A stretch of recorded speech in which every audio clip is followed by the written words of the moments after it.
وحده لا شريك له ونشهد أن سيدنا وحبيبنا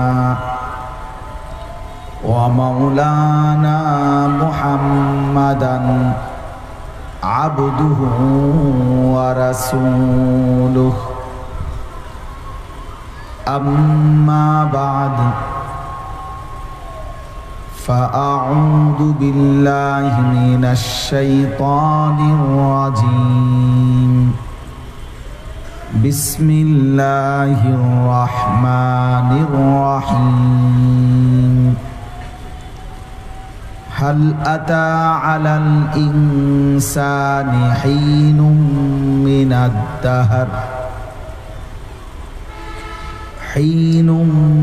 الدهر لم يكن شيئا مذكورا إنا خلقنا الإنسان من نطفة أمشاج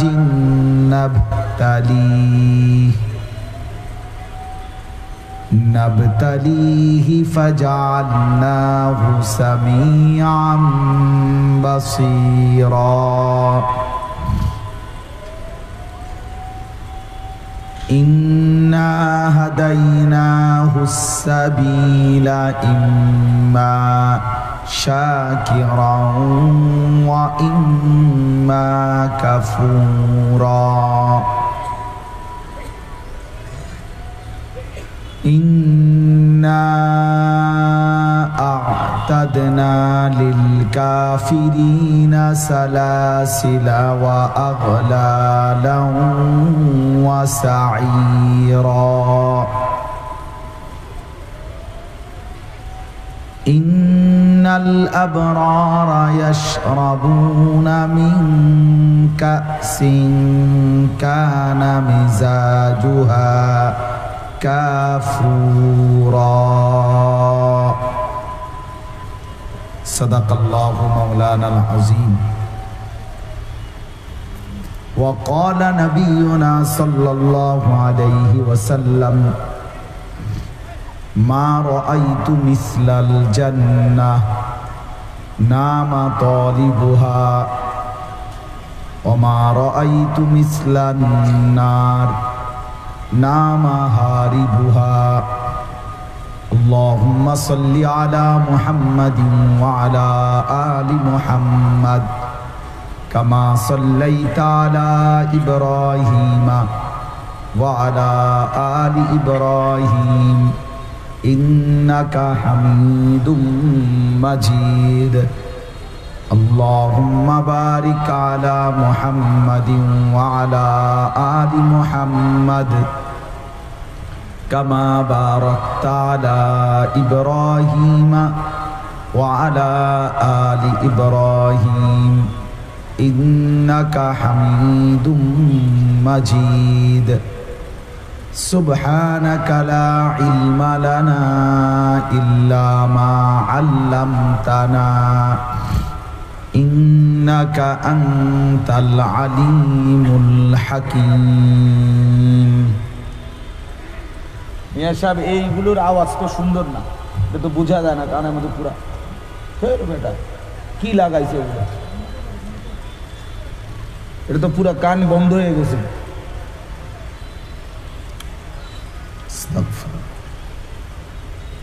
আলহামদুলিল্লাহ, আল্লাহ পাক রব্বুল ইজ্জত যুল জালাল ওয়াল ইকরামের ফজল কারাম, এটাতে এই দুটোটা একরকম আওয়াজ হয়ে গেল, তোমার ওইটা আরেক রকম আওয়াজ।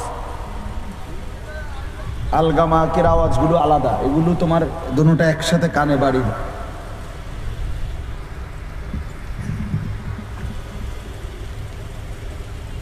আল্লাহ পাক রব্বুল ইজ্জত যুল জালাল ওয়াল ইকরামের ফজল কারাম, রব্বুল আলামিনের অপরিসীম ইহসান, মেহেরবানি, দয়া, আল্লাহ তাআলা আমাদেরকে আজ 8 নভেম্বর 2024 রোজ জুমাবার ঐতিহ্যবাহী চট্টগ্রাম হাটহাজারী ফতেহাবাদ আঞ্জুমানে শানে সাহাবা রিজওয়ানুল্লাহি তাআলা আলাইহিম আজমাইন অত্র সংগঠনের উদ্যোগে ৩৫তম ঐতিহাসিক 2 দিনব্যাপী শানে সাহাবা সম্মেলনের আজকের দ্বিতীয় দিনে অনেক অনেক শ্রদ্ধাভাজন হাজরাত ওলামায়ে কেরামের উপস্থিতিতে আল্লাহ তাআলাই আমাদেরকে আসবার বসবার আল্লাহর জন্যই জমা হওয়ার তৌফিক দান করেছেন। এজন্য সকলেই বলি আলহামদুলিল্লাহ। সবার কাছে আমার একটা ছোট্ট অনুরোধ, মেহেরবানি করে দয়া করে যদি ফাঁকা জায়গাগুলো পূরণ করে আর একটু জমে জমে বসেন, বরকত হবে বেশি, সওয়াব পাবেন বেশি। এই ফাঁকা জায়গা পূরণ করে বসার মধ্যে অনেক নেকি। রাসূলুল্লাহ সাল্লাল্লাহু আলাইহি ওয়াসাল্লাম ইরশাদ করেছেন, মান রাআ ফুরজাতান ফাজালাসা ফিহা ফাকাদ আওয়া ইলাল্লাহ। একেবারে বুখারী শরীফের হাদিস। যে ব্যক্তি ফাঁকা জায়গা দেখল অতঃপর নিজে তা পূর্ণ করে বসলো, সে যেন আল্লাহ তাআলার ঠিকানায় পৌঁছে গেল, আল্লাহর আশ্রয়ে চলে গেল। আল্লাহ তাআলা যেন তাকে নিজের করে নিলেন। এই জন্য ফাঁকা জায়গা পূর্ণ করে বসার মধ্যে অনেক নেকি, অনেক নেকি। মজলিসের সৌন্দর্য হয়, বসবার আলাদা সওয়াব নেকি অর্জন হয়। মাশাআল্লাহ। যা কিছু শ্রোতা তো বুঝলেন না বাংলা কথাটা, আপনাদের চিটাঙের ভাষায় বললে হয়তো বুঝতেন। মানে আপনাদের একটু আগাইতে বলছিলাম আর কি, এটা বুঝছেন কি না কি জান। অনেকের একটা বদ অভ্যাস যে না এনে বসছি তো বসছি, উঠতাম না, আর ডানে বামে তাকায় যে আমি তো উঠবো না, দেখি অন্য কেউ উঠে কিনা। বুঝলেন? এইটা একটা অভ্যাস, এটা ঠিক না। একজন আলেমে দ্বীনের এই প্রথম কথাই আপনি শুনলেন না, তা আপনি যে সামনে কি শুনবেন এটা তো বুঝাই যায়।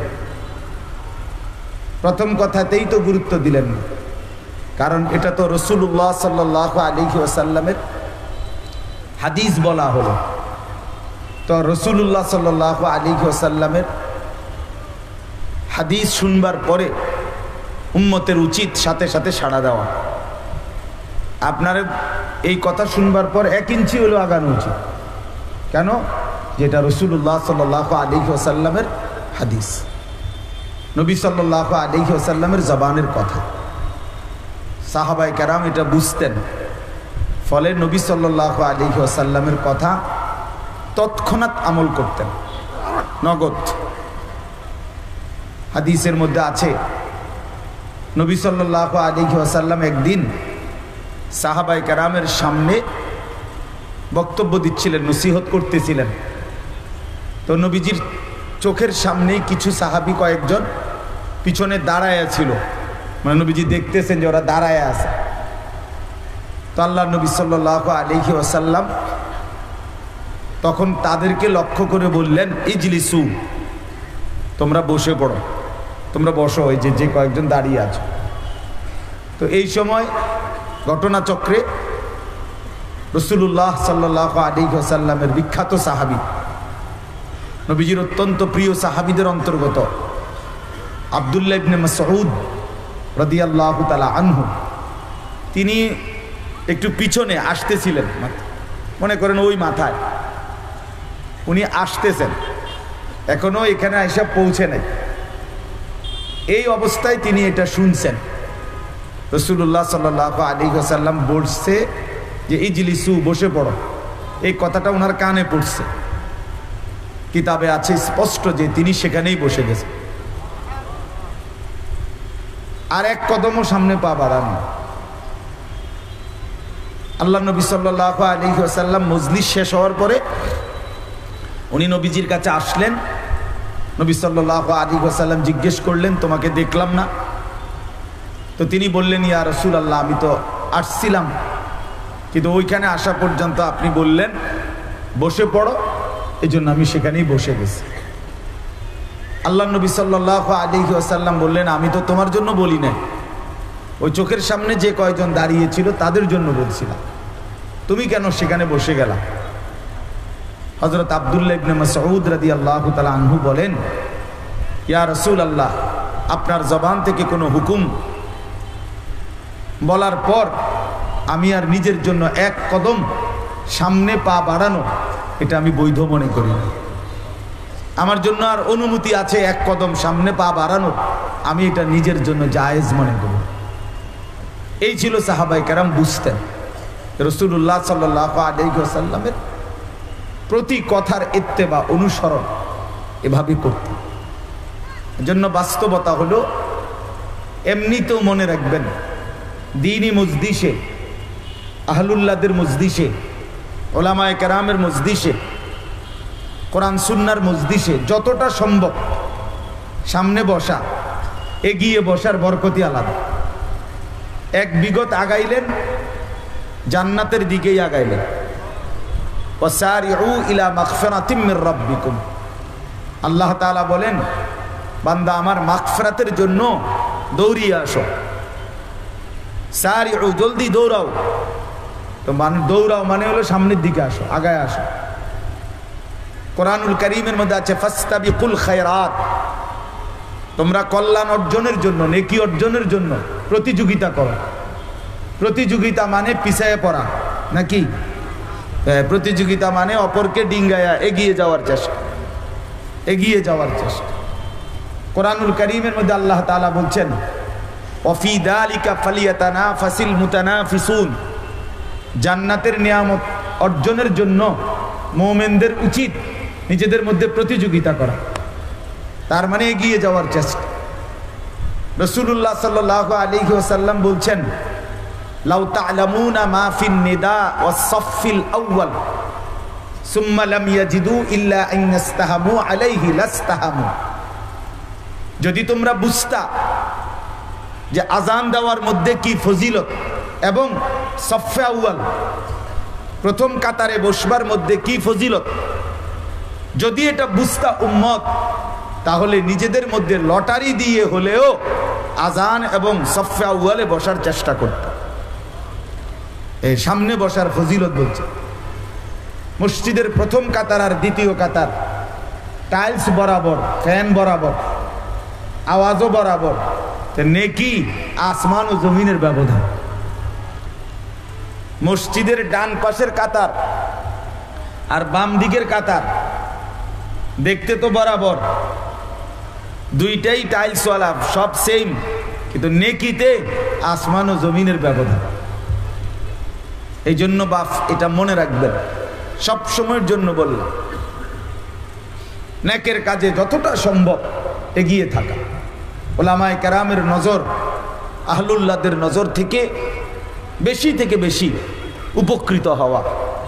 আমার খুলনার হজরত, বাংলাদেশের একজন বড় বুজুর্গ আরিফ বিল্লাহ হজরত মাওলানা মুফতি নুরুল আমিন সাহেব হজরত দামাত বারাকাতুহুম বলেন, যে মানুষ ওলামায়ে কেরামের দিকে, চোখের দিকে তাকায়া, পুরা চোখ খোলা রেখে, দিল খোলা রেখে, কান খোলা রেখে, আন্তরিকতা আর মনোযোগ দিয়ে আল্লাহর কথা শুনে ধীরে ধীরে লোকটার নিশ্চিত পরিবর্তন নসিব হয়ে যায়, বদলে যায়। আর ওই বৈশা জিমায় প্রথম কাতারেই বসছে জুমার নামাজে প্রত্যেক সপ্তাহে, কিন্তু চাচার অভ্যাস হইল বৈশাই এই যে ঘাড় ফালাইয়া নিচের দিকে জুরানি শুরু করছে, যতক্ষণ ওয়াজ চলে উনি জুরায় তখন, মানে পুরাটা টাইম বৈশা জিমা। এই উনি যেমন ছিলেন এমনই থাইকা যায়, পরিবর্তন আর নসিব হয়, বদলায় না।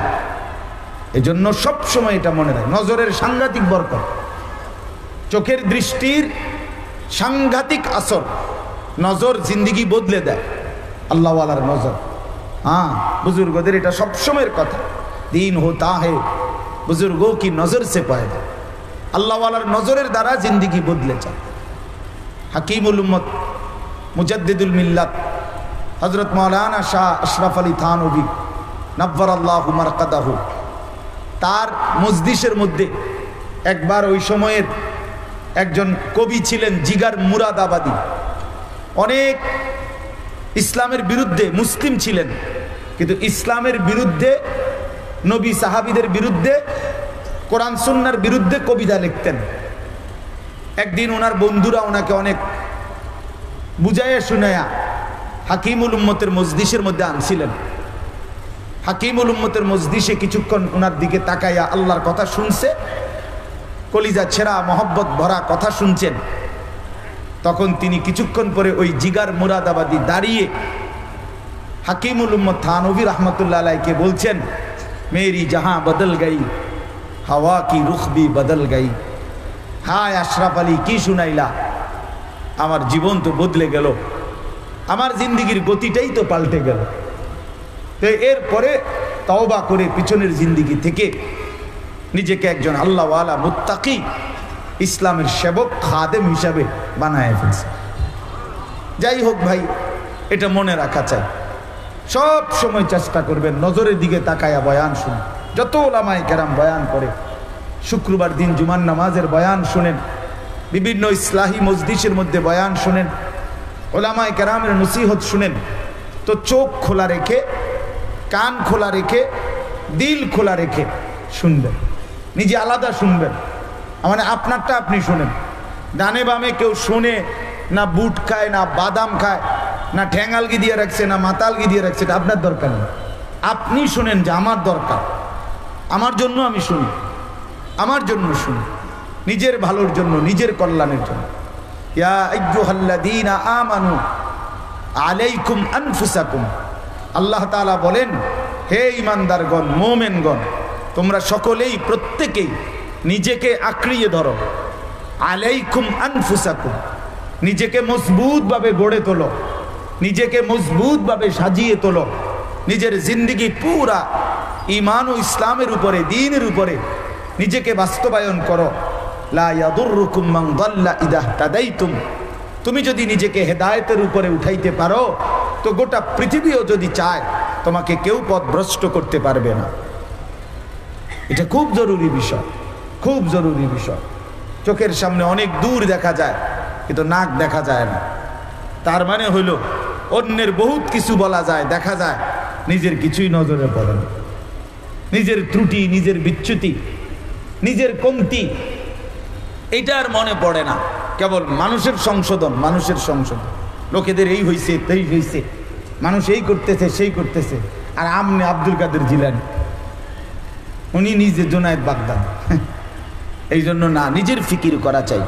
আল্লাহ তাআলা আমাদের প্রত্যেককে দিল দিয়ে আন্তরিকতার সাথে, অনেক বড় বড় বুজুর্গ উলামায়ে কেরাম গতকালকেও বয়ান করেছেন, আজকেও বয়ান করবেন।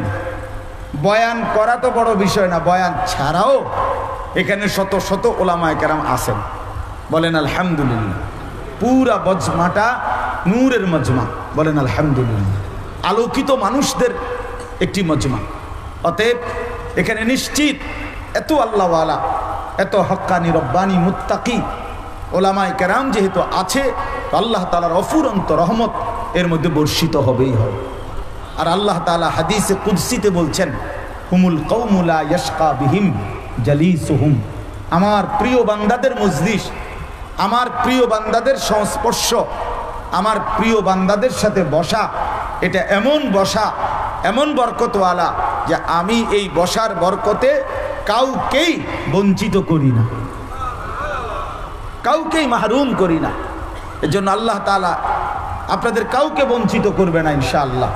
অনেক হক্কানি রব্বানি মুত্তাকি আল্লাহওয়ালা উলামায়ে কেরাম আপনাদের এই মজমার মধ্যে আছে। আল্লাহ তাআলা আমাদের সবাইকে উত্তমভাবে কবুল করে নেন। সম্মানিত হাজিরিন, আমি আপনাদের সামনে পবিত্র কোরআনুল কারীমের 29 নম্বর পারা, কোরআনুল কারীমের 76 নম্বর সূরা, এই সূরাটার নাম হলো সূরায়ে দাহর, আরেকটা নাম হলো সূরায়ে ইনসান, আরেকটা নাম হলো সূরায়ে আবরার। প্রসিদ্ধ হলো সূরায়ে দাহর এবং সূরায়ে ইনসান, দুইটাই প্রসিদ্ধ নাম, তাফসীরের মধ্যে আছে। এই সূরা মোট 30টা আয়াত, ছোট সূরা, এই 30 আয়াত বিশিষ্ট এই সূরার প্রথম 5টা আয়াত আপনাদের সামনে আমি তেলাওয়াত করেছি। ইনশাআল্লাহ অল্প একটু সময়, এই অল্প একটু সময়ের মধ্যে আমি আপনাদের সামনে এই 5টি আয়াতের তরজমা সামান্য 2-4টা কথা আরজ করতে চাই। আল্লাহ তাআলা আমাদেরকে তৌফিক দান করেন, আমিন। সূরাটার নাম হলো সূরা দাহার অথবা সূরা ইনসান। আমাদের এই ভারতীয় উপমহাদেশে কোরআন শরীফের যে নুসখাগুলো মানে কপি আমরা পড়ি, তেলাওয়াত করি, আমাদের মসজিদ মাদ্রাসাগুলোতে যে কোরআন শরীফের কপি, এগুলোতে সূরা দাহার এটা লেখা, আর আরব দেশের কপিগুলোতে সূরা ইনসান এটা লেখি। কোরআন কারীমের সবগুলো সূরার নাম এটাও রাসূলুল্লাহ সাল্লাল্লাহু আলাইহি ওয়াসাল্লাম থেকেই বর্ণিত, কাজেই একাধিক নাম হলে সবগুলোই নবী সাল্লাল্লাহু আলাইহি ওয়াসাল্লাম থেকেই বর্ণিত। বলেন আলহামদুলিল্লাহ। এই সূরাটার একটা বিশেষ বৈশিষ্ট্য হলো সূরাটা যদিও ছোট 30টা আয়াত, কিন্তু সূরার সবচেয়ে বড় বৈশিষ্ট্য হলো কোরআনুল কারীমের এই সূরার মধ্যে আল্লাহ পাক রব্বুল আলামিন জান্নাতের বর্ণনা, জান্নাতি বান্দাকে আল্লাহ তাআলা কিভাবে মেহমানদারি করবেন, পানিটা খাওয়াইবেন কিরকম, খানাটা দিবেন কিরকম, থাকতে দিবেন কিরকম, এইটার একটা অসাধারণ হৃদয়গ্রাহী চমকপ্রদ চিত্তাকর্ষক বর্ণনা দিছে। খুব সুন্দর বর্ণনা। পুরা কোরআনুল কারীমের মধ্যে আল্লাহ তাআলা অসংখ্য আয়াতে সূরার মধ্যে জান্নাতের বর্ণনা দিছেন, কিন্তু এই সূরার বর্ণনা অনেক অভিনব, অনেক সুন্দর, অনেক আকর্ষণীয়, অনেক হৃদয়গ্রাহীভাবে আল্লাহ তাআলা জান্নাতের নাজ ও নিয়ামত, জান্নাতের আপ্যায়ন, জান্নাতি বান্দাকে আল্লাহ তাআলা কিভাবে সম্মানিত করবেন এটার একটা লম্বা চূড়া বর্ণনা এই সূরার মধ্যে আছে। এটা হলো এই সূরাটার একটা প্রধান বৈশিষ্ট্য। আচ্ছা, প্রিয় নবী সাল্লাল্লাহু আলাইহি ওয়াসাল্লাম, নবী সাল্লাল্লাহু আলাইহি ওয়াসাল্লাম একদিন সাহাবায়ে কেরামের সামনে বসা আছেন, কিছু সাহাবী ওনার সামনে বসা। তাফসীরে কুরতুবিতে এই সূরার শুরুতে এই ছোট্ট ঘটনাটা লেখা আছে। রাসূলুল্লাহ সাল্লাল্লাহু আলাইহি সাল্লামের সামনে কয়েকজন সাহাবী বসা ছিলেন। এই সময় সামনে একজন কালোর চেহারার হাবশি, কালো চেহারার একজন সাহাবীও বসা ছিল। তো উনি রাসূলুল্লাহ সাল্লাল্লাহু আলাইহি সাল্লামকে এটা সেটা জিজ্ঞাসা করতেছিলেন, বিভিন্ন দরকারি কোনো বিষয় আদি ছোটখাটো কোনো বিষয়ের প্রশ্ন করতেছিলেন। নবী সাল্লাল্লাহু আলাইহি ওয়াসাল্লাম উত্তর দিচ্ছিলেন। এই সময় রাসূলুল্লাহ সাল্লাল্লাহু আলাইহি ওয়াসাল্লামের কাছে হযরতে জিবরাইল আলাইহিস সালাম তিনি আসলেন, আগমন করলেন ওহী নিয়া, মানে কোরআন নাজিল করবে এখন। তো রাসূলুল্লাহ সাল্লাল্লাহু আলাইহি ওয়াসাল্লামের চেহারা মুবারক জিবরাইল আসলে ওহী নাজিলের সময় চেহারার রং সম্পূর্ণ পরিবর্তন হয়ে যেত। সাহাবায়ে কেরাম দেখলে বুঝতেন আল্লাহ নবী সাল্লাল্লাহু আলাইহি ওয়াসাল্লামের কাছে এই মাত্র জিবরাইল আসছে। এমনিতে প্রিয় নবী সাল্লাল্লাহু আলাইহি ওয়াসাল্লাম জগতের সবচেয়ে বেশি সুন্দর ছিলেন। বলেন আলহামদুলিল্লাহ। হ্যাঁ, আমাদের বাংলাদেশের একজন বড় বুজুর্গ, ঢাকা ফরিদাবাদ মাদ্রাসার প্রধান মুফতি, বাংলাদেশের একজন শীর্ষ বুজুর্গ আরিফ বিল্লাহ হযরত মাওলানা মুফতি আবু সাঈদ দামাত বারাকাতুহুমুল আলিয়া, বহুত বড় আল্লাহওয়ালা, বাংলাদেশের অসংখ্য ওলামায়ে কেরাম হজরতের হাতে বায়াত, অনেক ওলামায়ে কেরামের শায়েখ তিনি, ফুলচুমার হজরত মুফতি আবু সাঈদ সাহেব। হুজুরের বয়ানে আমি একদিন শুনছি, হজরত বলছেন রাসূলুল্লাহ সাল্লাল্লাহু আলাইহি ওয়াসাল্লাম বলছেন যে আল্লাহ তাআলা অর্ধেক সৌন্দর্য কায়নাতের ইউসুফ আলাইহিস সালামকে দান করছেন, আর অর্ধেক সৌন্দর্য আল্লাহ তাআলা সারা সৃষ্টি জগৎকে দান করছেন, আর পুরা সৌন্দর্য একা মুহাম্মদকে দান করছে সাল্লাল্লাহু আলাইহি ওয়াসাল্লাম। সবটা একসাথে। আচে খুবা হামা দারান তু তন্হা দার। কবি বলেন যে হে নবী মুহাম্মদ সাল্লাল্লাহু আলাইহি ওয়াসাল্লাম, সোয়া লাখ আম্বিয়ার যত গুণ বৈশিষ্ট্য সবকিছু যদি তালাশ করি, আপনি একার মাঝেই সবটা খুঁজে পাবেন। তু তন্হা দারি, আপনি একাই সব, আপনি একাই সব। হুসনে ইউসুফ দমে ঈসা ইয়াদে বাইদা দান, আচে খুবা হামা দারান তু তন্হা দার। আপনি একাই সব। এই জন্য রাসূলুল্লাহ সাল্লাল্লাহু আলাইহি সাল্লামের সৌন্দর্যের বর্ণনা সাহাবায়ে কেরাম, অগণিত সাহাবারা, নারী সাহাবী, পুরুষ সাহাবী বারবার বর্ণনা করছে। বহু সাহাবী পূর্ণিমার চাঁদের সাথে আল্লাহ নবী সাল্লাল্লাহু আলাইহি ওয়াসাল্লামের চেহারা মুবারকের সৌন্দর্যের সাথে বারবার মিলায়া দেখছেন। প্রতিবারই প্রত্যেক সাহাবী শেষ পর্যন্ত কসম করে এটাই বলছেন, ফাইজা আনতা আহসানু ইনদি মিনাল কামার, পূর্ণিমার ওই চাঁদের চাইতে ইয়া রাসূলুল্লাহ আপনি অনেক বেশি সুন্দর, অনেক বেশি সুন্দর। তো আল্লাহ নবী সাল্লাল্লাহু আলাইহি ওয়াসাল্লাম এমনিতে অসম্ভব সুন্দর ছিলেন। তো রাসূলুল্লাহ সাল্লাল্লাহু আলাইহি সাল্লামের উপরে যখন কোরআন নাজিল হতো, তখন আল্লাহ নবী সাল্লাল্লাহু আলাইহি সাল্লামের চেহারা মোবারক আগের চাইতে অনেক বেশি রক্তিম লাল হয়ে যেত, লাল হয়ে যেত। সাইয়্যিদুনা ওমর ইবনুল খাত্তাব রাদিয়াল্লাহু তাআলা আনহু বলেন যে আমার মনে হতো যেন আনার লাল, আনারের দানা সবগুলো চিপ্পা রসগুলো যেন রাসূলুল্লাহ সাল্লাল্লাহু আলাইহি সাল্লামের চেহারা মোবারকের মধ্যে ঢেলে দেওয়া হয়েছে। এমন রক্তিম, এমন সুন্দর, এমন লাল চেহারা বর্ণ ধারণ করতেন। তো আল্লাহ নবী সাল্লাল্লাহু আলাইহি ওয়াসাল্লাম তার চেহারার এই পরিবর্তন দেখেই ওই যে সাহাবীরা এখানে বসা, ওনাদের মধ্যে হযরত ওমর রাদিয়াল্লাহু তাআলা আনহু ছিলেন।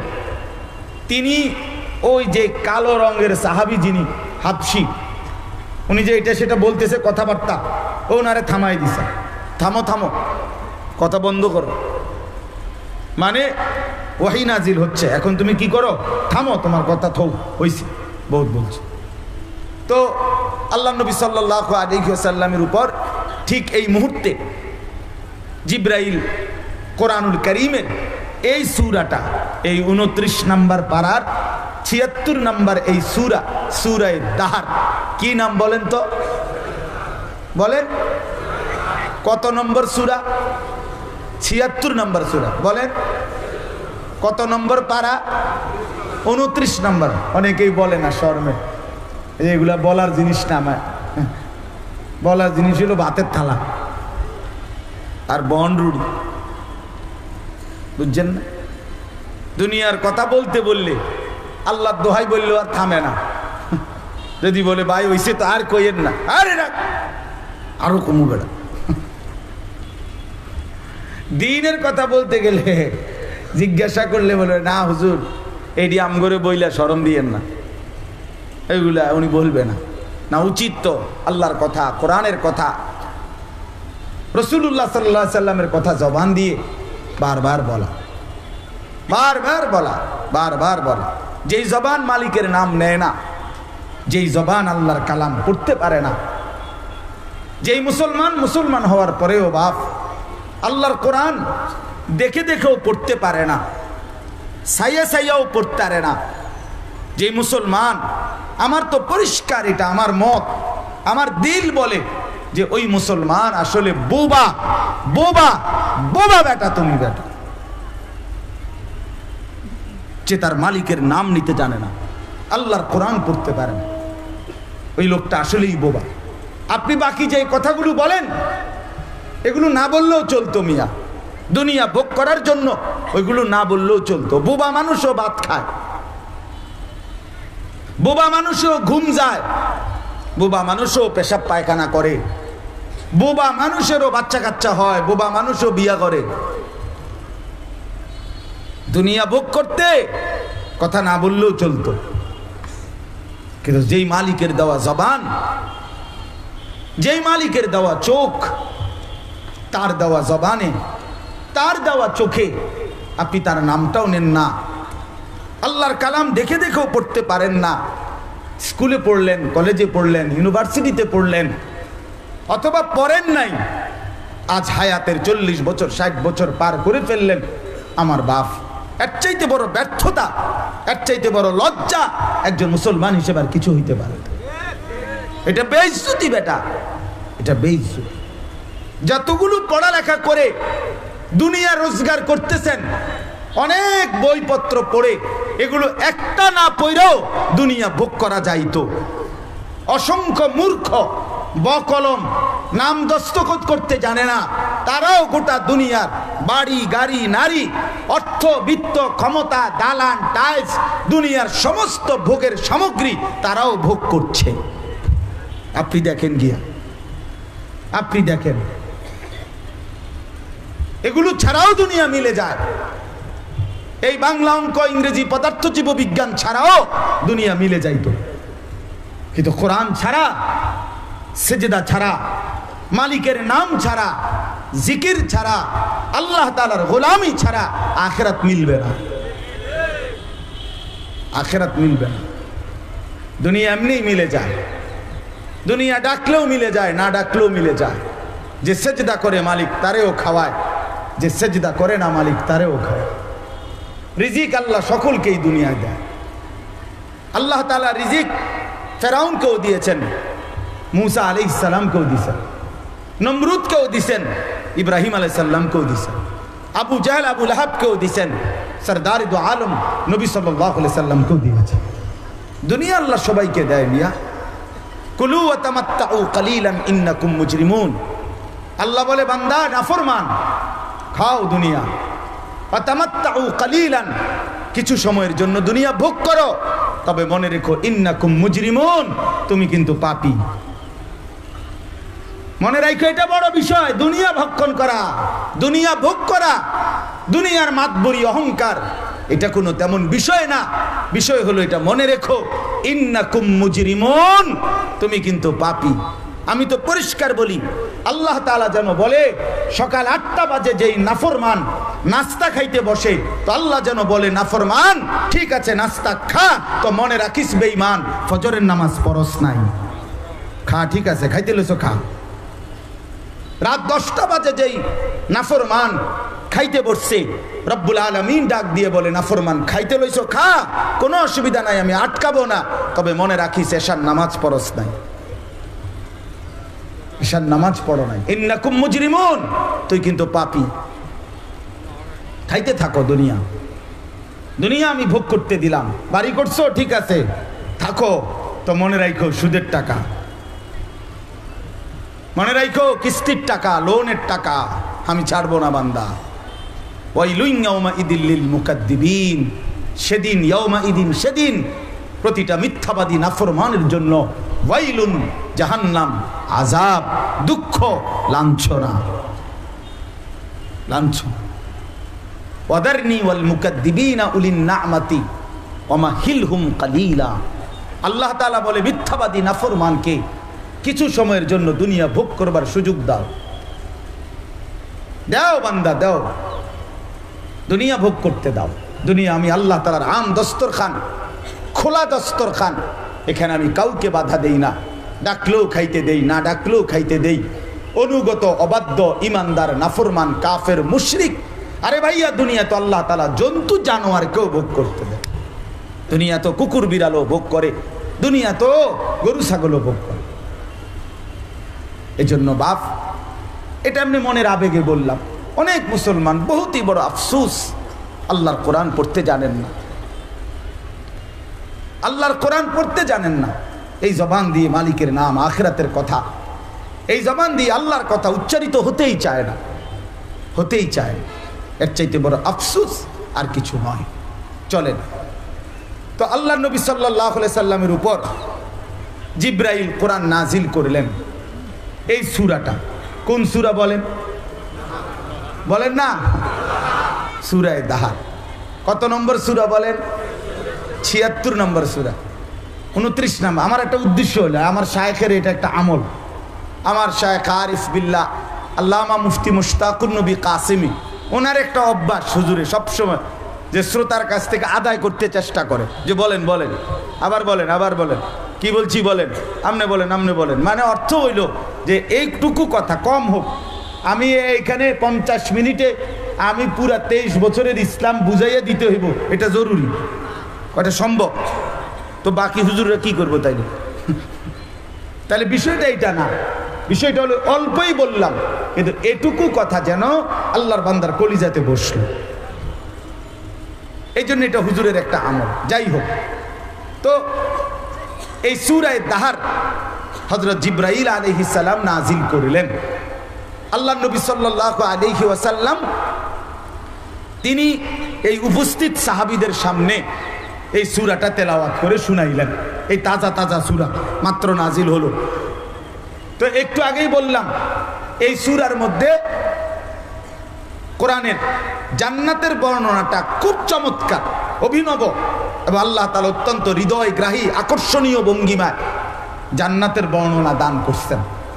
যখনই আল্লাহ নবী সাল্লাল্লাহু আলাইহি সাল্লাম এই জান্নাতের বর্ণনা সম্বলিত এই সূরাটা তেলাওয়াত করে মাত্র শেষ করলেন, এই এতক্ষণ পর্যন্ত যে কালো চেহারা ওই যে হাবশি সাহাবী এখানে বসা ছিল, যিনি নবীজিকে 2-4টা কথা জিজ্ঞাসা করতেছিলেন, এই দেখতে তো মনে হয়েছিল সহজ সরল সাহাবী, সাদা সিধা সাহাবী, উল্লেখযোগ্য কোনো সাহাবী না, কিন্তু এই সাহাবী এই সাথে সাথে আল্লাহ নবী সাল্লাল্লাহু আলাইহি ওয়াসাল্লাম যখন সূরাটা পড়ে শেষ করলেন, জান্নাতের খুশিতে, জান্নাতের প্রাপ্তির আনন্দ খুশিতে আশায় একটা চিৎকার দিলেন, ওইখানে ইন্তেকাল করে মারা গেল,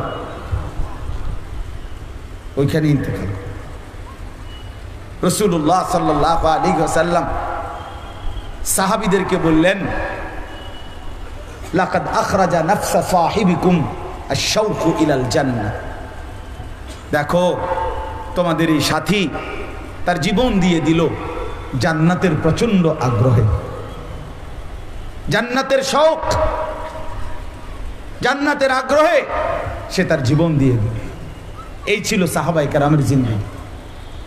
আমার বাপ, এই ছিল সাহাবায়ে কেরাম, যারা প্রচন্ডভাবে জান্নাতের আকাঙ্ক্ষা করতেন, যাদের কলিজার ভিতরে আল্লাহ তাআলা, যাদের কলিজার ভিতরে জান্নাতের আগ্রহটাকে, আখিরাতটাকে যেন আল্লাহ তাআলা রাসূলুল্লাহ সাল্লাল্লাহু আলাইহি ওয়াসাল্লামের সোহবতের বরকতে সাহাবায়ে কেরামের প্রত্যেকের জিন্দেগিটা এমন হয়েছিল যেন জান্নাত, যেন আখিরাত 24 ঘন্টা চোখের সামনে দেখতেন, চোখের সামনে দেখতেন। জান্নাতকে দেখে দেখে, আখিরাতকে দেখে দেখে জিন্দেগিটা পার করছে, জীবনটা পার করছে। এই ছিল সাহাবায়ে কেরাম। কোরআনুল কারীমের মধ্যে আল্লাহ তাআলা কতভাবে বলছেন, উলাইকাল্লাযীনা ইমতাহানাল্লাহু কুলুবাহুম লিত্তাকওয়া। আল্লাহ তাআলা বলেন, লক্ষ কোটি কোটি বান্দার মধ্য থেকে আমি আল্লাহ নিজে আমার রাসূলের জন্য প্রতিটা সাহাবীর দিল, অন্তর পরীক্ষা করে করে আমি আল্লাহ তাকওয়ার জন্য ঈমান, ইলম, তাকওয়া, আখিরাত, পরকালের জিন্দেগি, এই তাকওয়ার জীবন আমি আল্লাহ পরীক্ষা করে করে তাদের কলিজার মধ্যে বসায় দিছি। উলাইকাল্লাযীনা ইমতাহানাল্লাহ, আল্লাহ পরীক্ষা করছেন সাহাবীদের দিল। প্রতিটা সাহাবীর সার্টিফিকেট রব্বুল আলামিন নিজে দিয়েছেন। লাহুম মাগফিরাতুন ওয়া আজরুন আযীম। আল্লাহ তাআলা বলেন, আমি মালিক ঘোষণা দিলাম সমস্ত সাহাবীদের জন্য আমি আল্লাহ মাগফিরাতের ঘোষণা দিলাম, ওয়া আজরুন আযীম। আল্লাহ তাআলা বলেন, এবং সুউচ্চ বিনিময়, জান্নাতের বিনিময় আমি তাদেরকে দেব, এই ফয়সালা আমি জমিনে থাকতেই শুনায়া দিলাম। এই ছিল সাহাবায়ে কেরাম। কোরআনুল কারীমের মধ্যে আল্লাহ তাআলা বলছেন, বন্ধু ওই যে দেখেন আপনার সাহাবীরা রুকু দেয়, সেজদা দেয়, এরা আশা করে আছে এই যে নামাজ পড়তেছে হাসরের ময়দানে বিনিময় পাবে, হাসরের ময়দানে ঘোষণা শুনবে যে আল্লাহ নামাজ কবুল করলো কিনা। আমরা সবাই আমরা যে যা নামাজ পড়তেছি আমাদের তো সবার হিসাব আমরা পাবো কোথায়? কথা বলেন না, আখিরাতে জানবেন কোন নামাজ কবুল হইল না হইল, এটা এখন জানছেন আপনারা কেউ? কিন্তু আল্লাহ তাআলা সাহাবায়ে কেরামের ব্যাপারে বলে দিলেন যে বন্ধু আমি হাসরের ময়দানে ঘোষণা জানাবো, না না না, এখন জমিনের মধ্যে জানাইতেছি ইয়াবতাগুনা ফাদলাম মিনাল্লাহি ওয়া রিদওয়ানা। আপনার সাহাবীর প্রত্যেকটা রুকু সেজদা শুধুই কেবল আমি আল্লাহর সন্তুষ্টির জন্যই হইতেছে। এখনই জানিয়ে দিলাম, এখনই জানিয়ে দিলাম, এখনই জানিয়ে দিলাম। ওয়ালাকিন্নাল্লাহা হাব্বাবা ইলাইকুমুল ঈমান ওয়া যায়্যানাহু ফি কুলুবিকুম ওয়া কাররাহা ইলাইকুমুল কুফরা ওয়াল ফুসুকা ওয়াল ইসয়ান উলাইকা হুমুর রাশিদুন। কি আজীব আয়াত! আল্লাহ তাআলা বলেন প্রতিটা সাহাবীর কাছে ঈমানকে সবচেয়ে প্রিয় আমি আল্লাহ বানিয়ে দিলাম। ওয়া যায়্যানাহু ফি কুলুবিকুম, প্রতিটা সাহাবীর দিলের মধ্যে ঈমানকে, পুরা দ্বীনকে আমি আল্লাহ তাদের কলিজার মধ্যে বসায়া সাজায়া দিলাম একদম। এবং আমি আল্লাহই তাদের দিল থেকে কুফর, কবিরা গুনাহ, আল্লাহর অবাধ্যতা, সমস্ত কিছুর প্রতি ঘৃণা, বিদ্বেষ আমি আল্লাহই তৈরি করে দিলাম। সাহাবায়ে কেরামের দিল এভাবে বানালাম, কুফরিটাকে, শিরিকটাকে, বিদআতটাকে, গুনাহে কবিরাকে, হারামে লিপ্ত হওয়াকে আল্লাহ তাআলাই অপছন্দনীয় বানিয়ে দিলেন। এরপরে আল্লাহ তাআলা বললেন উলাইকা হুমুর রাশিদুন, এরা সকলেই হচ্ছে কল্যাণ প্রাপ্ত, সুপথ প্রাপ্ত, জান্নাত প্রাপ্ত। এত সিফাত, এত মর্যাদা, রাদিয়াল্লাহু আনহুম ওয়া রাদু আন। এক বান্দার জীবনের সবচেয়ে বড় পাওয়া হলো রিদওয়ান, আল্লাহর সন্তুষ্টি। কোরআনুল কারীমে আছে, আল্লাহ বলেন ওয়া রিদওয়ানুম মিনাল্লাহি আকবার, আকবার, আকবার। আল্লাহর সন্তুষ্টি যদি কারো মিলে যায় তাহলে সেটাই হচ্ছে আকবার, সবচেয়ে বড়, সবচেয়ে বড়, সবচেয়ে বড়। তো আল্লাহ তাআলা খুদ সমস্ত সাহাবীদের ব্যাপারে বললেন, বন্ধু আমার সন্তুষ্টি আমি জমিনে থাকতেই তাদের ব্যাপারে জানিয়ে দিলাম। রাদিয়াল্লাহু আনহুম ওয়া রাদু আনহু, তাদের প্রতি আমিও সন্তুষ্ট, তারাও আমার প্রতি সন্তুষ্ট। এতভাবে কোরআনুল কারীমের মধ্যে বলার পরে রাসূলুল্লাহ সাল্লাল্লাহু আলাইহি ওয়াসাল্লামের বর্ণিত এতগুলো হাদিসের বলার পরে আপনি কিংবা আমি কিংবা কোনো বুদ্ধিজীবী কিংবা কোনো নামধারী পণ্ডিত যদি সাহাবায়ে কেরামের জন্য ইতিহাসের কোনো বই থেকে ঐতিহাসিক কোনো তথ্যের ঘটনার আলোকে বিশ্লেষণ করে সাহাবায়ে কেরামের চরিত্রের উপরে, আখলাকের উপরে, জিন্দেগির উপরে, কর্মকাণ্ডের উপরে কোনো কলঙ্ক লেপন করতে চায়, কোনো মন্তব্য করতে চায়, তার মতো গোস্তাখে সাহাবা, তার চাইতে বড় বেয়াদব আর কোন জমিনে কেউ হইতে পারে না। তোর কোনো অধিকার নাই বেটা, তোর কোনো অধিকার নাই বেটা। কোন গোস্তাখে সাহাবা, সাহাবায়ে কেরামের প্রতি বিদ্বেষী, সাহাবায়ে কেরামের প্রতি সামান্যতম যাররা পরিমাণ যার কলিজার ভিতরে সন্দেহ আছে, সংশয় আছে, বিরূপ মন্তব্য আছে, তার সাথে ইমানদারের, আহলে সুন্নাত ওয়াল জামাতের উলামায়ে কেরামের কোনো আপোষ, কোনো ঐক্য, কোনো সমন্বয় হতে পারে না, না, না, দৈন্যান নয় কেন না। সাফ কথা, হবে না, ঐক্য হবে না।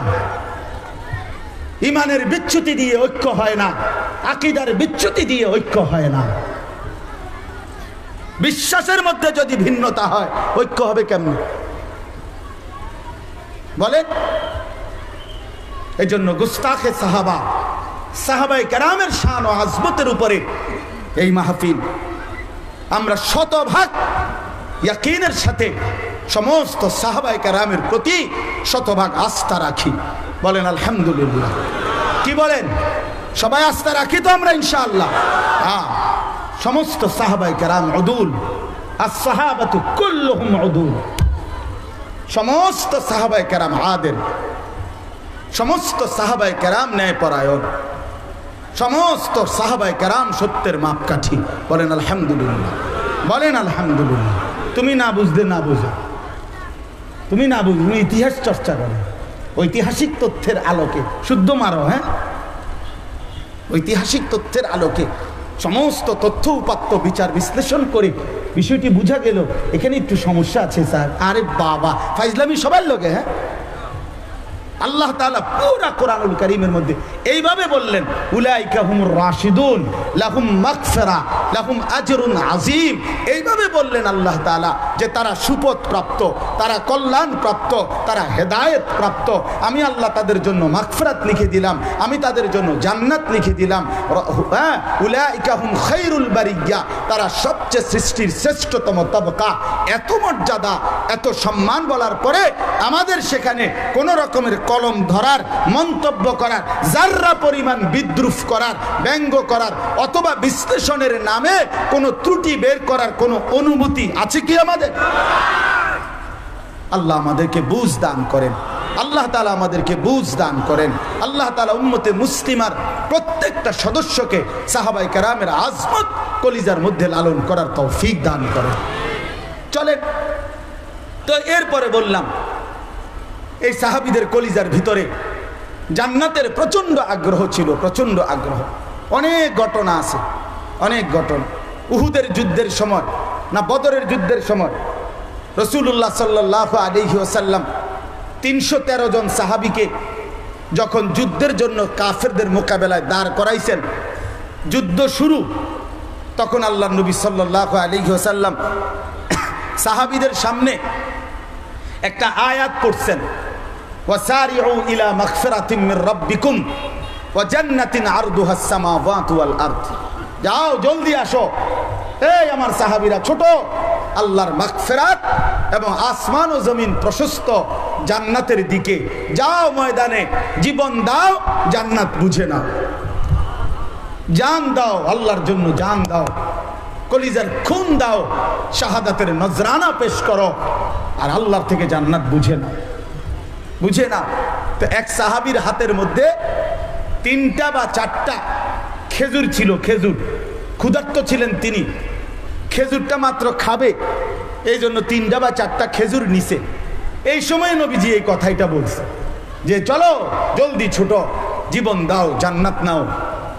তো তিনি বললেন, ইয়া রাসূলুল্লাহ, আমি যদি এই মুহূর্তে জান দেই যুদ্ধে আল্লাহর জন্য, আমার গন্তব্য কোথায়? আল্লাহ নবী সাল্লাল্লাহু আলাইহি ওয়াসাল্লাম বললেন, নিশ্চিত জান্নাত। এই সাহাবী তখন কিতাবে আছে স্পষ্ট, সাহাবী সাথে সাথে বললেন, ইয়া রাসূলুল্লাহ, তাইলে এই 4টা খেজুর খাইতে যেটুকু সময় দেরি হবে, আমি জান্নাতে যাইতে এতটা দেরি কেন করব? কেন জান্নাতে যাইতে এই দেরিটা করব কেন? এই কথা বলে অন্য একজন কারো হাতে এই খেজুরগুলো তুলে দিয়ে খেজুরটা না খাইয়েই যুদ্ধের ময়দানে ঝাঁপিয়ে পড়ে জীবন দিয়ে শাহাদাত বরণ করলেন, মালিকের জান্নাতে পৌঁছে গেলেন। এই ছিল সাহাবীদের জান্নাতের আগ্রহ। এজন্য বললাম এই সূরার শুরুতে এই ঘটনাটার মাধ্যমে যে সাহাবায়ে কেরামের কলিজার ভিতরে জান্নাতের প্রতি প্রচন্ড আগ্রহ ছিল, প্রচন্ড আগ্রহ ছিল। এজন্য একজন মুমিন হিসাবে আমাদের দিলের মধ্যেও জীবনের একটা বড় আকাঙ্ক্ষা থাকা উচিত জান্নাতের প্রতি আগ্রহ, ঠিক কি না বলেন না? জান্নাত মুমিনদের জন্য, জান্নাত বানাইছেই আমাদের জন্য, জান্নাত ঈমানদারদের জন্য, জান্নাত মুমিনের জন্য। কদ আফলাহাল মুমিনুন, আল্লাহ তাআলা বলেন সমস্ত মুমিন সফল হয়েছে, কামিয়াব। যদি বলি আল্লাহ কামিয়াব বলতে কি, আল্লাহ বলেন বুঝো নাই, উলাইকা হুমুল ওয়ারিসুন আল্লাযীনা ইয়ারিসুনাল ফিরদাউসা, ওরা জান্নাতুল ফিরদাউসের মালিক হবে, এই অর্থে কামিয়াব। তাহলে জান্নাত মুমিনের জন্য। ওয়াইদ্দাত লিল মুত্তাকিন, আল্লাহ তাআলা বলেন জান্নাত বানানোই হয়েছে মুত্তাকিদের জন্য। তাহলে জান্নাত বানানোই হয়েছে আমাদের জন্য, বলেন আলহামদুলিল্লাহ। নির্ধারিত শর্ত আল্লাহ তাআলা যেটুকু চেয়েছেন আমাদের কাছে, মালিকের হুকুম পালন করা, তাকওয়া অবলম্বন করা, আল্লাহ তাআলার নিষেধগুলো ছেড়ে দেওয়া আর বন্দেগীগুলো পালন করা, এটুকু করে আল্লাহকে বুঝায় দেন, আল্লাহর জান্নাত আল্লাহ থেকে গ্রহণ করে নেন। আল্লাহ আমাদেরকে তৌফিক দান করেন। চলেন এবার আয়াতটুকুর তর্জমা বলি, একদম অল্প কথায়, লম্বা বিস্তারিত ব্যাখ্যা করা মাকসাদ না। আমরা যারা এখানে বসে আমরা মানুষ নাকি? আল্লাহ তাআলা আমাদেরকে সৃষ্টি করেছেন, এ কথা ঠিক কিনা? হ্যাঁ। তো আল্লাহ তাআলা প্রত্যেকটা মানুষকে সৃষ্টি করেছেন। এই যে সৃষ্টি করেছেন, কোরআনুল কারীমের 18 নম্বর পারায় সূরা মুমিনুনের মধ্যে আল্লাহ তাআলা বলছেন, আমি মানুষকে 7টি ধাপে সৃষ্টি করেছি। এক নাম্বার মাটি, 2 নাম্বার বীর্যের ফোঁটা মানে বীর্য, 3 নাম্বার জমাট রক্ত, 4 নাম্বার গোশতের টুকরা, 5 নাম্বার হাড্ডির একটা খাঁচা মানে কঙ্কাল, হাড় আর কি, হাড় হাড্ডি। এরপরে 6 নাম্বার গোশতের আবরণ মানে হাড়ের উপরে গোশত দিয়ে সাজাইছে, এই শরীরটা গোশত লাগাইছে। 7 নাম্বার রূহ ফুকে দিয়ে মায়ের পেট থেকে জমিনের মধ্যে বের করেছে। এ কয়টা হলো? 7টা। মাটি, বীর্য, জমাট রক্ত, গোশতের টুকরা, হ্যাঁ হাড্ডির খাঁচা, গোশতের আবরণ, রূহ ফুকে দিয়ে মানুষ হিসেবে পৃথিবীতে বের করেছে। এই 7 ধাপ। এখন এই যে 7 ধাপে একবারে সংক্ষেপে একটা কথা বোঝেন। প্রথম যেই মাটি, এই মাটি কত কাল থেকে, কত হাজার কত লক্ষ বছর থেকে আল্লাহ তাআলা আমাকে সৃষ্টির উপাদান স্বরূপ আমারে বানাইবেন যেই মাটিটা থেকে, সেই মাটিটা কত কাল থেকে আল্লাহ এই জমিনের মধ্যে সংরক্ষণ করছেন, কতদিন থেকে এটা জমিনের মধ্যে আছে, সেটা একমাত্র আল্লাহ ছাড়া আর কেউ জানে না, আর কেউ জানতো না। 1। 2 নাম্বার মাটি থেকে সরাসরি বীর্য না, বরং মাটি থেকে একটি নির্দিষ্ট পর্যায়ে খাদ্য উৎপাদন হয়েছে। এই খাদ্যের নির্দিষ্ট কিছু খাবার আমার আব্বা ভক্ষণ করেছে, সেই ভক্ষণ করার পরে নির্দিষ্ট সময়ে নির্দিষ্ট পরিমাণ আল্লাহ তাআলার কুদরতে সেই খাবার থেকে বীর্যের ফোঁটা তৈরি হয়েছে।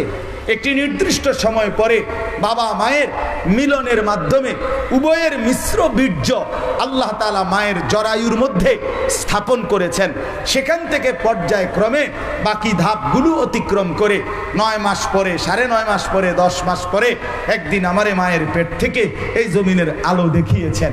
তাইলে কতদিন থেকে মাটি ছিল, কতদিন থেকে খাবারের মধ্যে ছিল, কতদিন থেকে বাবার বীর্যে ছিল, কতদিন থেকে মায়ের রেহেমের মধ্যে আসছে, সেখান থেকে কতদিন লাগায়া আমারে ধীরে ধীরে তৈরি করে এই দুনিয়ার আলোর মুখ দেখাইছে। এই লম্বা সময় পিছনের এই দীর্ঘ টাইমটা আমি আপনি কেহই আমাদের নাম, ঠিকানা, আলোচনা, বিশ্লেষণ, পর্যালোচনা, উল্লেখ করার মতো কোনো বস্তুই আমরা ছিলাম না। আমাদেরকে কেউ চিনত না, আমাদের কোনো নাম ছিল না, ধাম ছিল না, আমাদের কোনো পরিচয় ছিল না। কিন্তু রব্বুল আলামিন বলেন এই লম্বা সময় ধরে আমি তুমি উল্লেখ করার মতো কোনো বস্তু ছিলে না।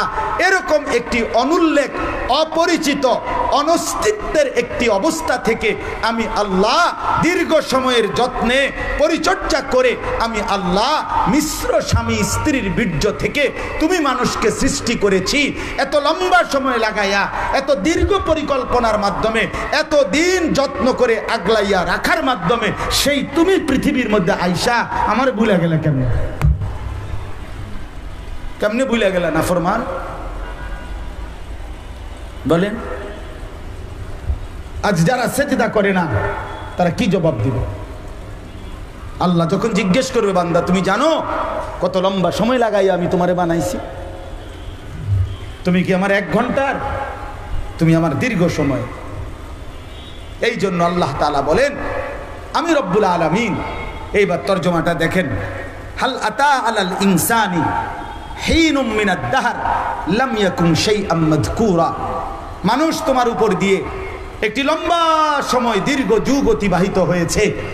লাম ইয়াকুন শাইআম মাযকুরা, যখন সে কোনো উল্লেখ করার মতো বস্তু ছিল না। এখানে কোন মাটিতে কার সৃষ্টির উপাদান পৃথিবীর কেউ জানে? কেউ কথা বলেন না। কোনো লিস্টি আছে কারো কাছে? কিচ্ছু না। একটি লম্বা সময় পরে পর্যন্ত আমরা উল্লেখ করার মতো ছিলাম না।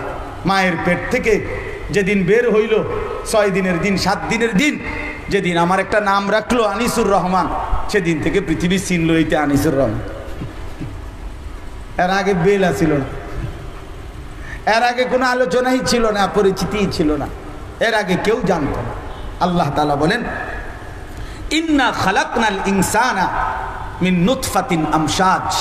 সেই আমি আল্লাহই এই লম্বা সময়ের ব্যবধানে মাটি থেকে খাবারের উপাদান থেকে পিতার বীর্য, পিতার বীর্য থেকে স্বামী স্ত্রীর মিলন, সেখান থেকে উভয়ের বীর্য একত্রিত করে আমি আল্লাহ জরায়ুর মাধ্যমে এরপরে রেখে নির্দিষ্ট সময় কাটিয়ে আমি আল্লাহ মানুষকে সৃষ্টি করেছি। মিন নুতফাতিন আমশাজ মানে মিশ্র বীর্য। এই জন্য একটি সন্তানের জন্মে স্বামীর বীর্য স্ত্রীর বীর্য উভয়ের বীর্যই ব্যবহার হয়। উভয়ের বীর্যের মাধ্যমে আল্লাহ তাআলা মানুষকে সৃষ্টি করেন। এখন আল্লাহ তাআলা বলতেছেন যে বান্দা এই লম্বা সময় লাগাইয়া আমি তোমারে কেন বানাইলাম, তোমারে পৃথিবীতে কেন পাঠাইলাম, বানাইলাম কেন এত দীর্ঘদিন লাগাইয়া? আপনি চিন্তা করে দেখেন, আল্লাহ তাআলা তো সেই মালিক যিনি চাইলে কুন বললেই হয়ে যায়, ঠিক কিনা বলেন না? আল্লাহ যদি বলে কুন হও তো হইতে লাগবে আধা ঘন্টা, 10 মিনিট, 10 সেকেন্ড, পলকের মধ্যেই হয়ে যাবে।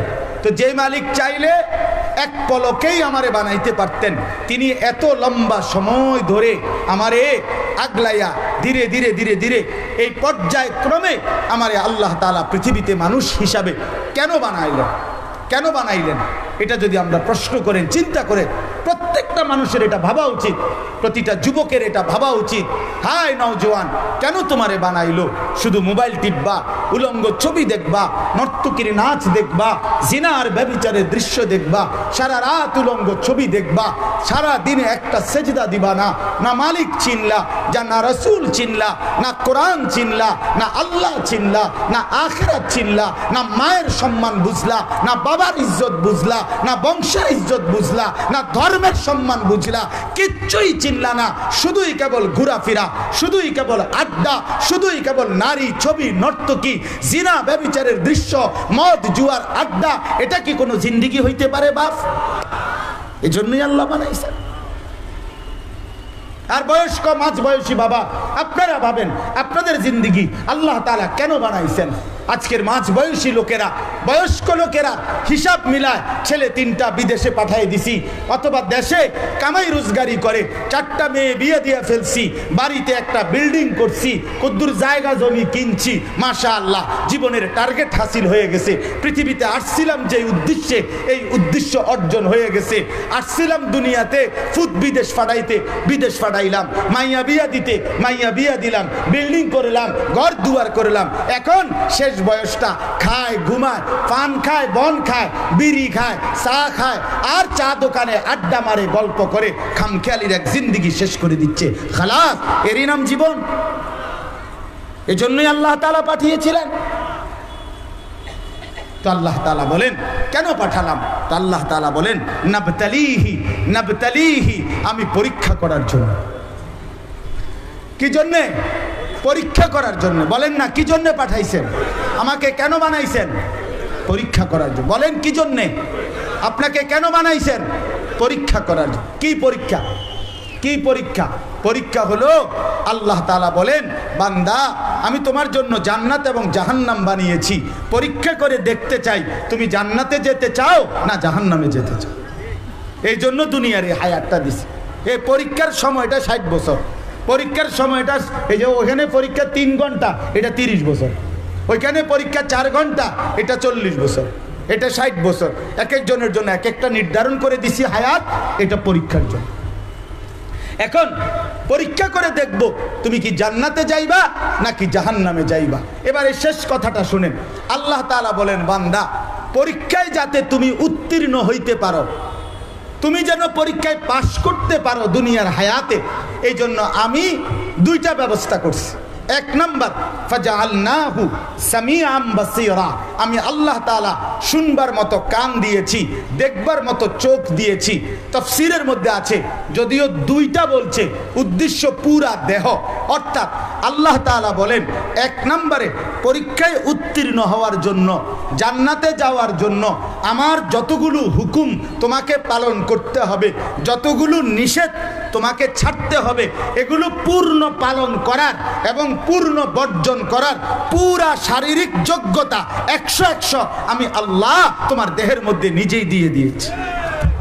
নামাজ পড়তে পারবা এমন উপযোগী করেই শরীর বানাইছি, রোজা রাখতে পারবা এই যোগ্যতা দিয়েই শরীর বানাইছি, হজ করতে পারবা এই যোগ্যতা দিয়েই শরীর বানাইছি, সুদ ছাড়া চলতে পারবা এই যোগ্যতা দিয়েই জিন্দেগি সাজাইছি, হারাম ছাড়া জীবন চলতে পারবা এই যোগ্যতা দিয়েই শরীরটাকে বানাইছি, ভিন নারী না দেখা বাঁচতে পারবা এই যোগ্যতা দিয়েই শরীর বানাইছি, ওযু করার, রুকু করার, সেজদা করার, গোলামি করার সমস্ত যোগ্যতা দেহের মধ্যে দিয়েই আমি তোমারে বানাইছি।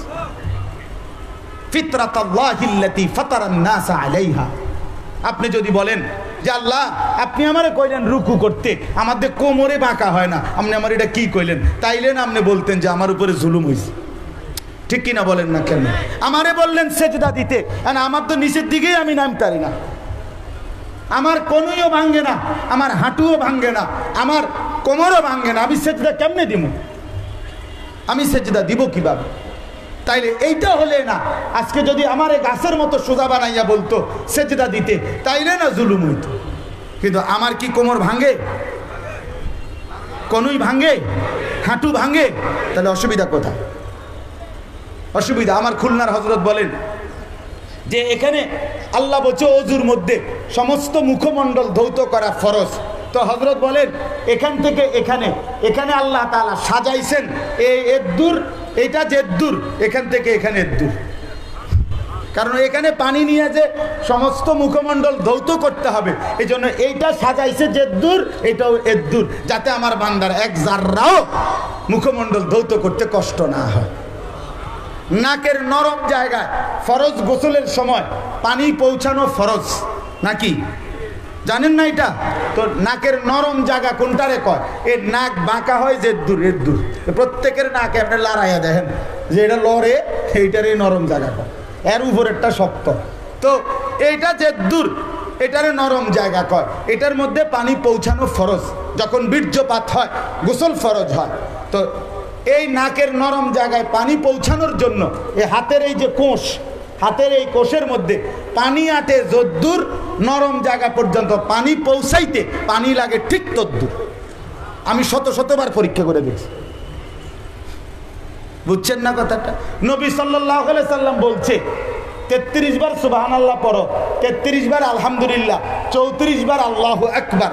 মনে করেন এই তাসবিহটা দিল, আচ্ছা আপনার এই যে বুড়া আঙ্গুল এইটা নাই, মানে ধরেন না এটা না, আমরা এই 4টা আঙ্গুল, এই 4টা সমান সমান। এখন আমারে বললো 33 বার সুবহানাল্লাহ, 33 বার আলহামদুলিল্লাহ, 34 বার আল্লাহু আকবার পড়ো। তো কেমনে পড়বেন? কেমনে পড়বেন? কেমনে? এই আঙ্গুল দিয়া এই আঙ্গুলে গণেন 33 কেমনে? হ্যাঁ সেটা বাদ দেন, বুড়া আঙ্গুল বাদ দিতে করছি না, ওই 4 আঙ্গুল দিয়ে গণেন, বুঝছেন নি হিসাবটা? মানে এটা দিয়ে এটা গুনতে পারবেন নি, এটা দিয়ে এটাতে গুনতে পারবেন নি, না কোনো সিস্টেম নাই। আল্লাহ তাআলা বলেন এই জন্যই তো এই আঙ্গুলটা এদিকে ফিরাই দিয়েছে, এবার এটা দিয়ে গণো, আরামসে গুনতে পারবা।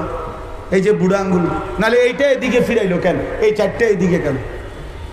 আল্লাহ তাআলা, অর্থাৎ এরকম চিন্তা করলে প্রত্যেকটা অঙ্গের ব্যাপারে পুরা দেহ আল্লাহ তাআলা আমাদেরকে আল্লাহকে মানার যোগ্যতা দিয়েই আল্লাহ তাআলা দেহ সাজিয়েছেন, বলেন আলহামদুলিল্লাহ। অতএব কেউ যদি বলে সম্ভব না আল্লাহর হুকুম এটা মানা, ওইটা মানা, এটা ছাড়া এটা সম্ভব না, না না, 100 বার সম্ভব। আপনি শয়তানের কাছে হেরে গেছেন, আপনি নফসের কাছে হেরে গেছেন, আপনি দুনিয়ার লোভে ডুবে গেছেন, আখিরাত ভুলে গেছেন। আর কোন কারণ যোগ্যতা আছে? যোগ্যতা কি? মানার যোগ্যতা আল্লাহকে আমাদের দেহের মধ্যে আছে কিনা বলেন? আচ্ছা, এবার শেষ আল্লাহ বলেন ইন্না হাদাইনাহুস সাবিলা। শরীরের মধ্যে তো যোগ্যতা দিছি আমাকে মানার, কিন্তু দিয়া তোমার হাতে ছেড়ে দেই নাই, বরং আমি আল্লাহ আমি আল্লাহকে মানার জন্য সাবিল, রাস্তা, পথ, আমার রাস্তা, হেদায়েতের রাস্তা, জান্নাতের রাস্তা, পরীক্ষায় উত্তীর্ণ হওয়ার রাস্তা, এটা যাতে তুমি সফলভাবে পাশ করতে পারো, এই জন্য আমি আল্লাহ দুইটা ব্যবস্থা করেছি। এক নাম্বার, ১.৫ লক্ষ নবী এবং রসুল পাঠিয়েছি। নবী এবং রসুলের পরবর্তীতে যুগে যুগে কালে কালে লক্ষ লক্ষ ওলামায়ে কেরাম তোমাদের সামনে আমি আল্লাহ দিয়েছি, যেন তোমাদেরকে জান্নাতের রাস্তা, হেদায়েতের রাস্তা, পরীক্ষায় পাশ করার রাস্তা বুঝাইয়া দিতে পারে। সাথে সাথে আমি আল্লাহ আসমানি কিতাব নাজিল করে সেখানেও বলে দিয়েছি, বুঝাইয়া দেওয়ার মতো উপযুক্ত রাহাবার সেটাও ব্যবস্থা করেছি। শরীরের মধ্যে যোগ্যতা দিলাম, বুঝাইয়া বলার মতো উপযুক্ত পথ প্রদর্শকও দিলাম, বুঝবার মতো কিতাবও দিলাম। এরপরে নষ্ট হইলা কেন? এই বাটপার, এরপরে বরবাদ হইলি কেন? এরপরে চরিত্রহীন হইলা কেন? এরপরে সিটার হইলা কেন? কি সমস্যার কারণে? হাসরের ময়দানে আল্লাহ জিজ্ঞেস করবে, বলো বান্দা ঘটনাটা কি? কি সমস্যার কারণে নামাজ পড়তে আরো নাই? কি নামাজের কথা শোনো নাই? না নামাজ বুঝাইয়া দেওয়ার কেউ ছিল না? না নামাজের কথা কিতাবে পাও নাই? নাকি নামাজ পড়ার মতো যোগ্যতা শরীরে ছিল না? কি অসুবিধা হয়েছিল বলেন? বুঝছেননি আমার কথাটা? তাহলে তিনটা ব্যবস্থাপনা আল্লাহ তাআলা পরীক্ষায় উত্তীর্ণের জন্য নিয়মিত দিয়ে রাখছেন। একটা হলো শরীরের মধ্যে আল্লাহকে মানার পূর্ণ যোগ্যতা দিয়েছেন। 2 নম্বরে হলো বুঝাইয়া বলার জন্য পথ প্রদর্শক, কখনো নবী রসুলদের পরবর্তীতে ওলামায়ে কেরাম। আচ্ছা, পৃথিবীতে একজন বয়স্ক লোক বলেন তো, যে আপনি কিংবা আপনার বাপ দাদা 14 গোষ্ঠী শুনছে কোনোদিন যে একদিন ঘুমিতে উঠতে শুনি পৃথিবীতে কোনো হুজুর নাই? এরম হয়েছে কোন বছর? কথা বলেন না কেন? 30 বছর আগে একদিন এরম হয়েছে নাকি? 300 বছর আগে এমন একদিন হয়েছিল নাকি? না। আল্লাহ পাক জমিনের মধ্যে সব সময় আল্লাহ তাআলা পথ প্রদর্শক, মানুষকে আল্লাহর দিকে ডাকার মতো উপযুক্ত রাহাবার আল্লাহ তাআলা সব সময় জমিনে রাখছেন। বলেন আলহামদুলিল্লাহ, বলেন আলহামদুলিল্লাহ। অতএব আল্লাহ তাআলা বলেন, আমি শরীরেও যোগ্যতা দিয়েছি, বুঝাইয়া বলার জন্য পথ প্রদর্শক দিয়েছি, বুঝবার জন্য কিতাবও দিয়েছি। কাজে আমি সব ব্যবস্থাপনা দিয়ে এবার তোমারে দুনিয়াতে হায়াত দিয়া আমি দেখতে চাই, ইম্মা শাকিরান ওয়া ইম্মা কাফুরা, তুমি কি আমার অনুগত হচ্ছ নাকি অবাধ্য হচ্ছ? খালাস। তুমি কি আমার অনুগত নাকি অবাধ্য? তুমি কি কৃতজ্ঞ নাকি নাফরমান? আল্লাহ বলেন, আমি এটা দেখতেছি।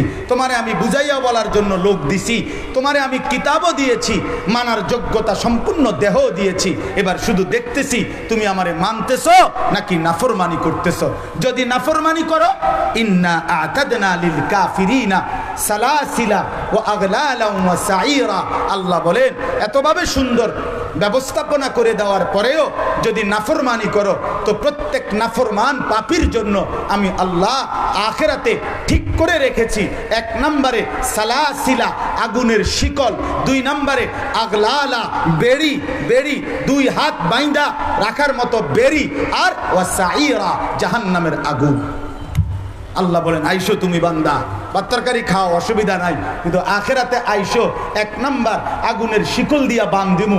2 নম্বরে আগলাল, অর্থ হইল এই 2 হাত এইভাবে ঘাড়ের সাথে বাঁধ দিয়া রাখবে, বেড়ি দিয়া বাঁধ দিবে।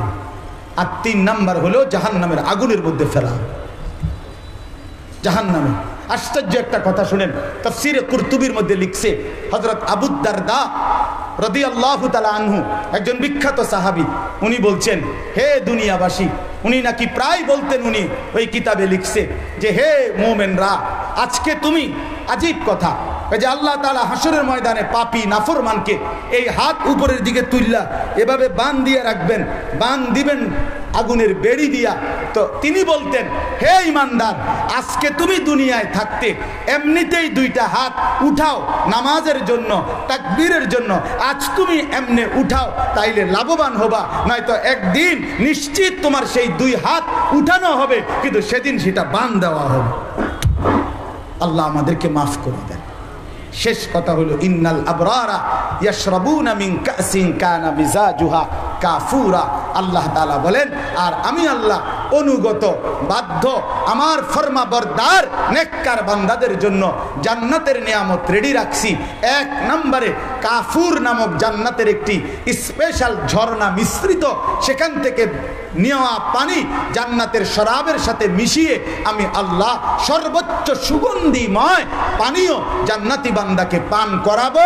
এরপরে আরো কি কি দেবে সেগুলো আপনি পরে শুনে নিন।